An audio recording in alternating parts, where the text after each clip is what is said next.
خدا روح ہے، انسان کے ہاتھ سے بنی ہوئی ہیکل میں اس کی عبادت نہیں ہو سکتی، بلکہ خدا ایسے لوگ ڈھونڈتا ہے جو سچائی پر ایمان رکھیں اور اس کی پرستش روح سے کریں۔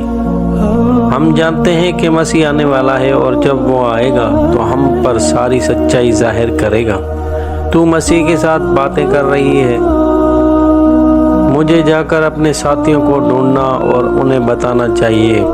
یسوع سامریہ میں 2 دن تک ٹھہرا رہا اور لوگوں کو خدا کے کلام کی تعلیم دی۔ ایک دفعہ یسوع اور اس کے شاگرد پہاڑی پر چڑھ کر گلیل کی جھیل کو دیکھ رہے تھے۔ کئی ہزار لوگ شہروں سے نکل کر اس کی تعلیم سننے کو آئے۔ جب تم کسی غریب کو رقم دو تو کسی عوامی جگہ پر ایسے نہ کرو جہاں باقی لوگ بھی تمہیں دیکھ سکیں۔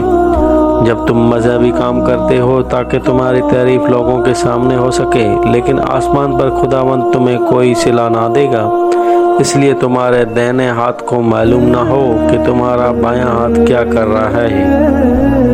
جب تم دعا کرو تو مذہبی رایا کاروں جیسے نہ بنو، جو کہ عوام میں دعا کرتے ہیں تاکہ دوسرے لوگ انہیں دیکھ سکیں، اور جب تم دعا کرو تو بک بک نہ کرو جیسے تمہارے مذہب رہنما کرتے ہیں، کیونکہ وہ عوامی جگہوں پر کھڑے ہوتے اور اپنی پرہیزگاری کا دعویٰ کرتے ہیں۔ اپنی طاقت اور اپنا وقت امیر ہونے کے لیے ضائع نہ کرو۔ امیر لوگ عام لوگوں سے زیادہ مشکل میں پھنسے ہوتے ہیں اور وہ اپنی دولت کے ساتھ اتنا پیار کرتے ہیں کہ آسمان میں ان کا داخلہ بہت مشکل ہو جاتا ہے۔ اس دنیا میں اپنا مال جمع نہ کرو، لیکن آسمان میں اپنا مال جمع کرو، وہ ہمیشہ تک رہے گا۔ تم کبھی بھی مالکوں یعنی خدا اور دولت کی خدمت اکٹھے نہیں کر سکتے۔ آخر میں یہی ہوگا کہ ایک کے ساتھ محبت اور دوسرے کے ساتھ نفرت رکھو گے۔ استاد کافی دیر ہو گئی ہے اور لوگ سارے دن سے ہمارے ساتھ ہیں۔ یہ بھوکے ہوں گے اور شہر بھی یہاں سے کافی دور ہے کہ یہ جا کر کھانا خرید سکیں۔ تجھے اب نہیں بھیج دینا چاہیے تاکہ یہ کھانے کے لیے کچھ خرید سکیں۔ استاد تو میرا کھانا کھا لے، میری ماں نے میرے لیے 5 روٹیاں اور 2 چھوٹی مچھلیاں پکائی ہیں۔ سب لوگوں کو بٹھا دو اور ہم ان کو کھانا کھلائیں گے۔ کس کے ساتھ؟ چلو دیکھتے ہیں کہ ہمارے پاس کیا موجود ہے۔ لگتا ہے ہمارے پاس مچھلیاں اور روٹیاں ہیں، لیکن استاد یہ تو مشکل سے ایک آدمی کے کھانے کے لیے 5000 کے لیے تو بالکل بھی نہیں۔ 12 بڑی ٹوکریاں لے آؤ اور کھانا تقسیم کرنے کی تیاری کرو۔ اے ہمارے خداوند خدا، اے کائنات کے بادشاہ جو زمین سے روٹی مہیا کرتا ہے، تیرا نام مبارک ہو۔ یہ کیا کر رہا ہے؟ تھوڑا سا کھانا اس بڑی ٹوکری میں ڈال رہا ہے۔ یہ دیکھو اتنا سارا کھانا کہاں سے آیا؟ وہ ہمیں آسمان سے روٹی دیتا ہے، بالکل موسیٰ علیہ السلام کی طرح۔ خدا کی حمد ہو، ماں اس بات پر بالکل بھی یقین نہیں کرے گی۔ لوگوں نے ٹوکریوں میں سے روٹیاں اور مچھلیاں لیں۔ کھانا بار بار بڑھ کر زیادہ ہوتا گیا۔ استاد سب نے کھانا کھا لیا ہے اور بھی ٹوکریاں بھری ہوئی ہیں، ہمیں انہیں خالی نہیں کر سکتے۔ جو باقی بچ گیا ہے یہ سب اکٹھا کرو اور پھر تم اور باقی سب کشتی لے کر جھیل کے دوسرے کنارے آ جانا۔ میں تمہیں بعد میں وہاں ملوں گا۔ مجھے پہاڑ پر دعا کے لیے جانا ہے۔ یسوع پہاڑ پر اکیلا گیا اور اس کے شاگرد کشتی میں بیٹھ گئے اور جھیل کے دوسرے کنارے جانے کے لیے سفر شروع کیا۔ یسوع اکثر بیابان میں دعا کرنے کے لیے اکیلا جاتا تھا۔ جب شاگرد جھیل کے درمیان میں پہنچے، ایک شدید طوفان آیا اور وہ سارے ڈر گئے کہ بس اب ڈوب جائیں گے۔ ہم یہ اور زیادہ برداشت نہیں کر سکیں گے۔ میں نے کبھی بھی اتنا شدید طوفان نہیں دیکھا۔ ہم ڈوبنے والے ہیں۔ دیکھو وہاں پانی کے اوپر کوئی چیز ہے۔ یہ تو بھوت ہے۔ بھوت ہے؟ پانی پر کوئی آدمی چل رہا ہے۔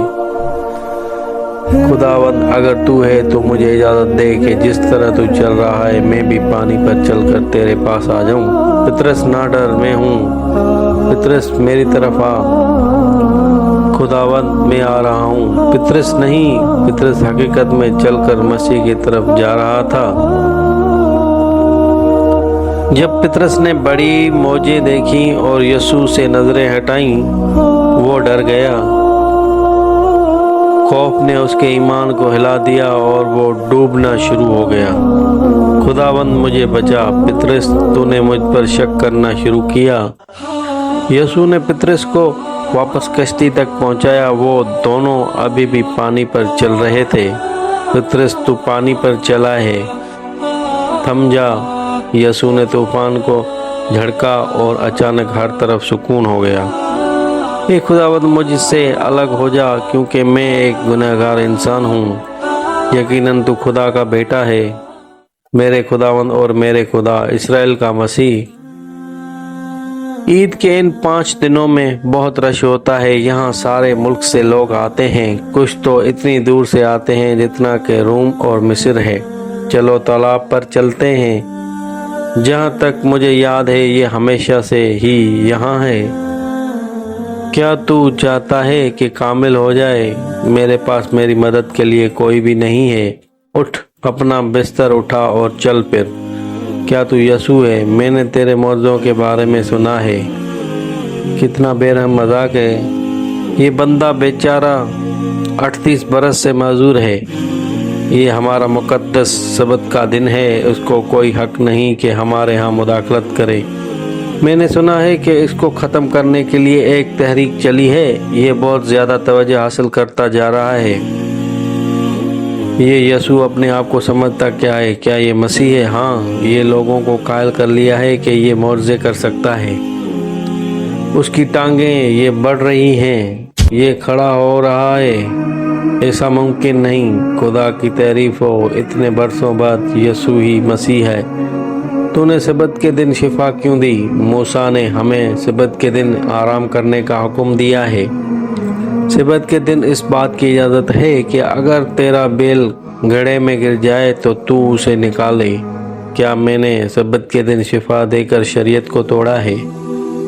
میرا باپ سبت کو کام کرتا ہے اور میں وہی کرتا ہوں جیسے میں اسے کرتے ہوئے دیکھتا ہوں۔ یہ کہتا ہے کہ خدا اس کا باپ ہے، یہ اپنے آپ کو خدا کے برابر بنا رہا ہے۔ اسے پکڑو، اسے سنسار کرنا چاہیے، اس کو مار دو۔ تم ایک انسان کو سبت کو شفا دینے کے لیے مارو گے؟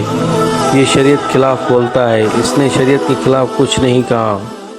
سنو تو صحیح کہ وہ کیا کہنا چاہتا ہے۔ میری بات سنو، تم حیران ہو رہے ہو کیونکہ میں نے ایک معجزہ کیا۔ تم اس سے بھی بڑے معجزے دیکھو گے۔ جس طرح میرا باپ مردوں کو دوبارہ زندہ کر سکتا ہے، بالکل وہی اختیار اس نے مجھے بھی دیا ہے۔ باپ نے اس دنیا کا مکمل اختیار مجھے بخشا ہے۔ اگر تم میری عزت نہیں کرتے تو تم خدا کی بھی عزت نہیں کرتے۔ میں واقعی تمہیں بتاتا ہوں کہ مجھ پر جو ایمان لاتا ہے وہ میرے بھیجے والے پر ایمان لاتا ہے اور ہمیشہ کی زندگی کا وارث ہوگا۔ تو کیسے ہمیشہ کی زندگی دے سکتا ہے؟